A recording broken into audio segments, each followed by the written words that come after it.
You have plenty of experience on Bitcoin, especially mining.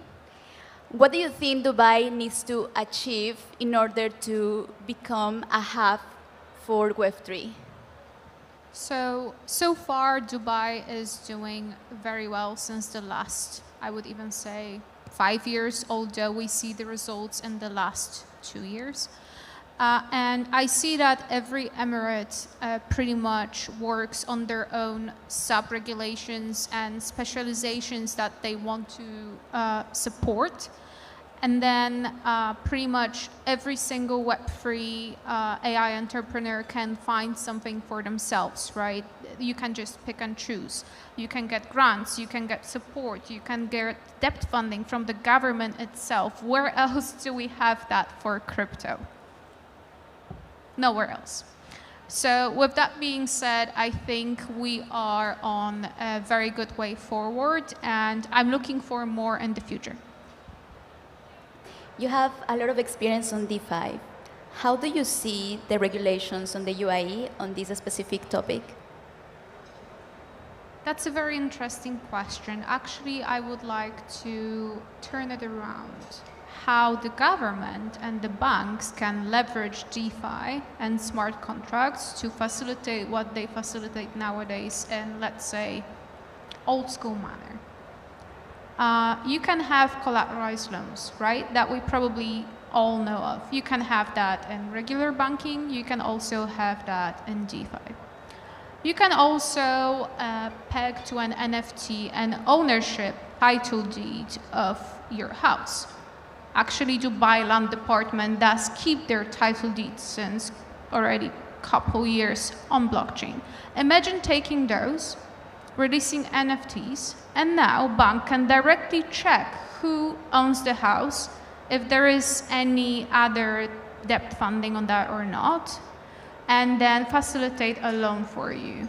If the loan gets nearly liquidated, you can also have a secondary market from the banks, from the private banks, from high net worth individuals that will bid on the loan that gets nearly liquidated.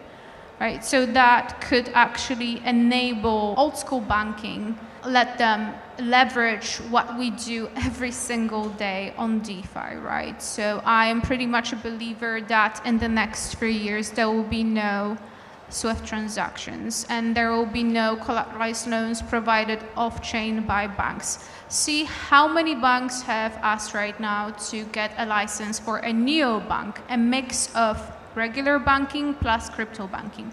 Every single big bank here and even in US, we see that coming. Why is that? Why they're chasing this specific license? This is why, because they know if they don't keep up, even with DeFi, they won't make it in the next 3-5 years to stay on top. AI and Web3 Campus is also working a lot on the regulations. So we can see that we have some progress. And we would love to also ask you, Amalia, you run a DAO. Out of the many activities that you do, what are the latest trends you have seen?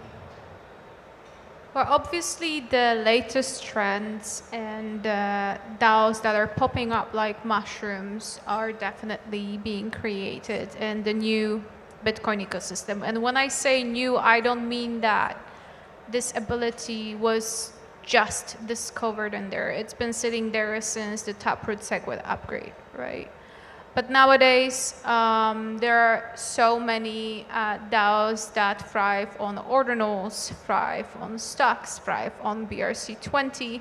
And fun fact, just today, the author of the ordinals theory, Casey Rodarmor, has tweeted that actually he would like to upgrade the protocol because there's a lot of bottlenecks that we still need to tap into. And then we have the whole opposition of currently existing DAOs that are thriving on ordinals without utility, but just on the community itself. Then they will be losing all of their worth because of the upgrade. Even if they inscribed early, still it doesn't mean anything. And then we come back to the whole ideology that if you don't have utility, in whatever you release, if it's a community, if it's a token, if it's an ordinal, anything that is in Web3 space, if you're lacking utility, sooner or later, you will be saying goodbye. Hello everyone, my name is Katerina Chernier. I represent the World of Web3 Summit, and I would love to ask Ms. Grochal, what are the latest regulations in the UAE related to the DAOs? That's actually a very good question, thank you. Currently, we have a very specific free zone called RAKDAO, which actually is the first one which is taking care of the so-called DAO wrappers. We can have a governance model as a DAO and we can agree on it in between each other. Do we have that written down? Who will hold us accountable, right?